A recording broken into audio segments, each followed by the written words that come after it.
السلام عليكم ورحمة الله وبركاته، مساكم الله بالخير مجددا في عز الحدث الذي نسلط فيه الضوء على أبرز الأحداث ونتواصل فيه مع أصحاب الشأن لإيضاح الصورة للمتابع الكريم.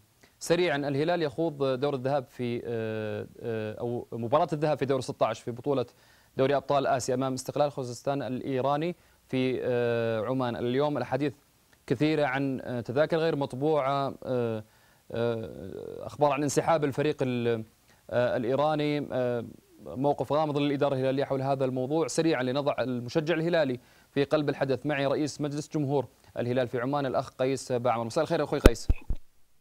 مساك الله بالنور أخي سليمان ومشاهدينك الكرام. يعطيك العافية. باختصار وش اللي حاصل الآن قبل مباراة الاستقلال يا قيس؟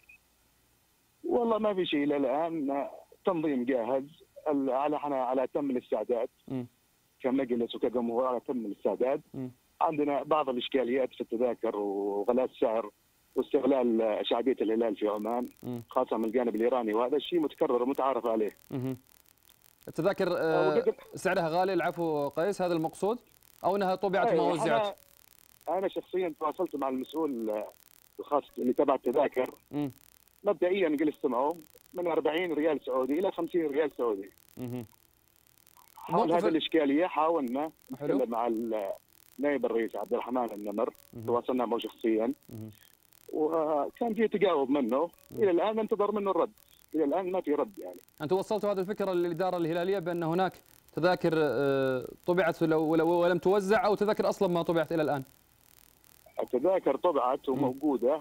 فالشخص المسؤول انا بلغته على انه خلال اليوم نحن بنرد عليك كم نحتاج من التذاكر. جزء كبير نحن تحملناه وبنوزعه على الجمهور، والجزء الثاني يكون على الاداره، لان اليد الواحده ما تصفق. نحن كمجلس جمهور هنا متكفلين بكل شيء من الموسم الماضي الى هذا الموسم. وقدنا هذه الاشكاليه، يعني ضيق الوقت والظروف اللي مر فيها المجلس والجمهور، الجينا الى الاداره، والان الكره في ملعبهم. رد نائب الرئيس عبد الرحمن النمر. جميل اخوي قيس، عشان بس نلخص الموضوع، انتم في النهايه نقلتوا الصوره كامله اللي عندكم الان في مسقط للاداره الهلاليه ممثله بالاستاذ عبد الرحمن النمر نائب رئيس مجلس اداره نادي الهلال. نعم، وحتى الان وحتى الان ما في اي رد. نحن قادرين نغطي هذا الجانب، لكن ما راح نغطيه مثل ما نحن نريد او شيء يوازي قيمه الجمهور هنا في عمان. واضح الصوره. جمهور الهلال بيجي من صلاله، من مسقط، من باطنه، من 1000 كيلو. هذا الجانب اللي تكفلناه كمعيشه وكتجهيز سكنهم وكل شيء، هذا تكفلنا فيه نحن شخصيا. واضح الصوره. اخيرا اخوي قيس، كم مساحه الملعب؟ كم ياخذ من مشجع؟ تقريبا 12000. 12000 مشجع.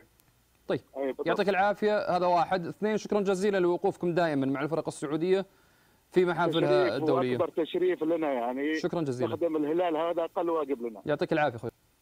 كان معنا الاخ قيس باعمر من مسقط، رئيس مجلس الجمهور الهلالي في عمان. الاوضاع الخاصه بجماهير نادي الهلال حسب كلام الاخ قيس ليست على ما يرام. هم نقلوا الصوره لاداره نادي الهلال، وحتى الان لم ياتيهم رد. كل التمنيات لانديتنا السعوديه الهلال والاهلي بالتوفيق في دوري ابطال اسيا والانتقال الى الادوار المتقدمه. كان هذا حدثنا اللي حبينا ان نضع فيها المشجع الهلالي والسعودي في قلب الحدث. نلتقي ان شاء الله في احداث قادمه. تمسون على خير.